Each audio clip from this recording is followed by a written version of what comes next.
See. This is his triple twist Damascus.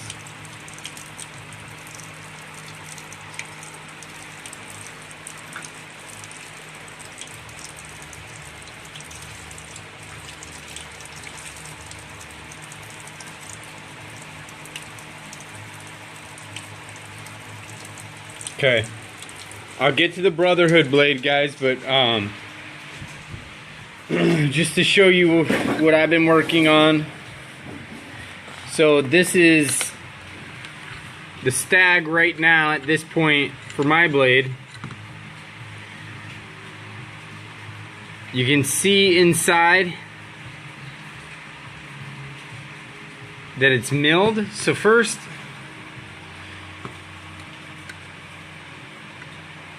it's milled down the center and then filed, so that this is all going to fit together just perfectly over the tang and the guard.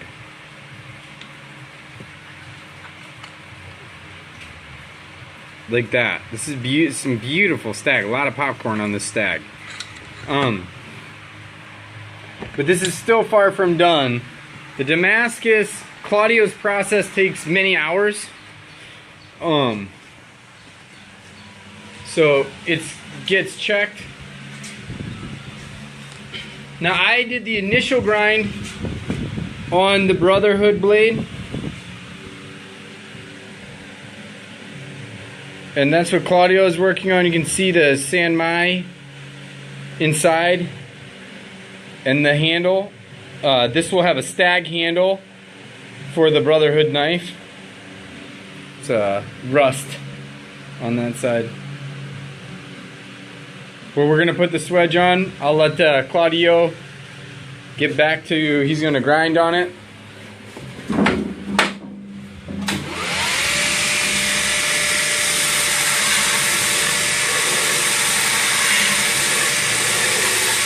Claudio's been doing knives for about 15 years. Ariel has been with him for about 8 years, and Marcelo has been there doing the sheaths for the last 2 years. Troy Sherman. You guys will notice Claudio grinds with the blade facing down.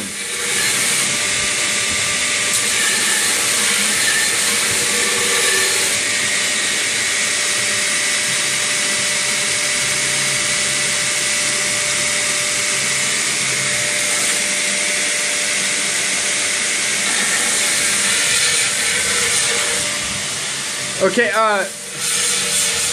Jetch Martel, I think your question is, what is San Mai?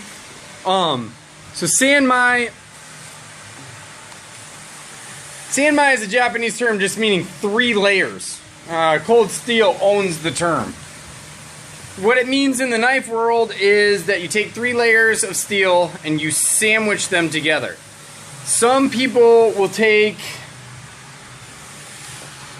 Okay, let's say this is your knife steel. What some people will do is they'll put a layer of steel on the bottom, a layer of steel on top, and then another layer, and then press those layers together. What Claudio insists is the better way to do San Mai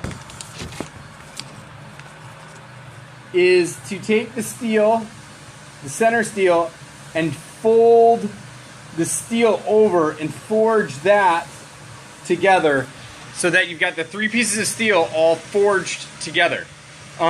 It's just one solid weld throughout the whole thing, where in Damascus as you fold and fold and fold, it's better. What's up, Joe? So Sanmai would be the term for that. Now, when I think of Sanmai, I think of a carbon steel center and then stainless steel jackets on the outside. So you have a nice strong core with a good blade, and you get good wear resistance and rust resistance on the outside. It's a taco style. That's right, Jordan. Oh, what's up, Dylan, on his girlfriend's account? What's up, Mike Morgan? Courtney is now Dylan. So so that's basically what that is. Where did the stag go? I wonder if they're doing something with it. I'll give you an update. Are you watching me right now? That's okay. Hey, here, instead of watching, be on. Yeah. The handle man. Where does that stag? Yeah. It's in here? In the shop?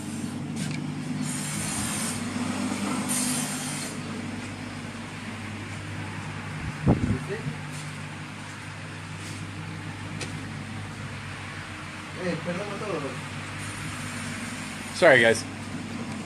Did I put it in here? Hold on.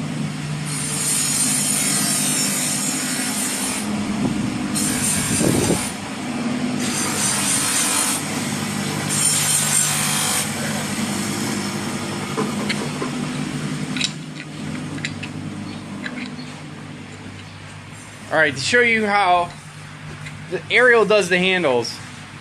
And what he said is, if you want to get this effect, but you don't have a mill at home, which I don't have, you can do it with your drill press.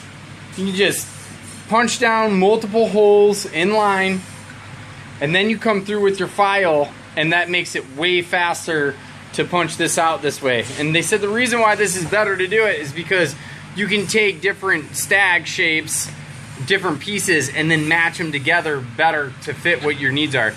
You want to learn as much as you can about what they do with the stag. I'll do my best, Laramie. They still haven't shown me the juice that makes this stuff red. I don't know if they're gonna let me tell that part, but that's what they do, is they mill that out, and then they have this whole file set up here. It's hard to do this with one hand, but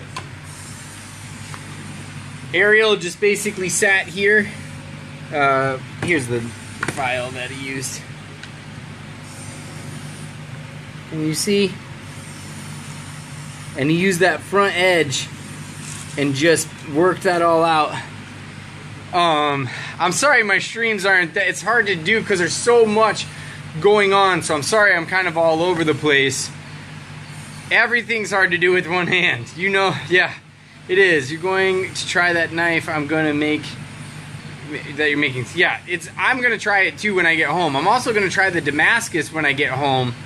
That's how Gibson gets their pockets for their pickups. That's pretty cool too. But so hopefully in the next, I don't know, I think we've got maybe like 2-3 hours work left on the Brotherhood knife, and then another hour on my knife that we're working, and then maybe we'll get to Damascus. Maybe it'll be tomorrow. We'll have to check and see. Claudio's back checking on his Damascus. I don't want to show everything that he does for it because that's his secret. That's his way of doing the Damascus. But I can tell you that it is extremely time consuming the way they do the Damascus. It is like they check it constantly, and they know when it's done by making sure it's done, and until it meets their standard, he doesn't stop. It's just awesome. So anyways, do they flux with borax? Claudio, Damascus, no flux. No flux? No, you? Flux? I don't think they do. I didn't see any boron, no boron. Más caliente y flux. Boron? No. No. Encapsulado. Here. No borax. No borax. Yeah, solamente metal. So this is what we pulled out yesterday. Hold on, guys. I'll show you. Bueno, esto queda la línea, ¿no? Sí, se notan las líneas del caldeo. So this is what we drew out yesterday from the 21 layers. We cut it again 4 times, and then we'll smash it back together, and then we're gonna we welded it, and then we'll twist it again. So no flux. He said no flux. Usa flux como. Here, let me see that.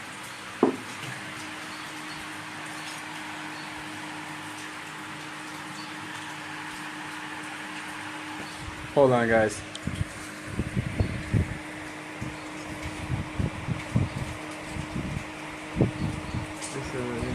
Just a beautiful star pattern twist Damascus.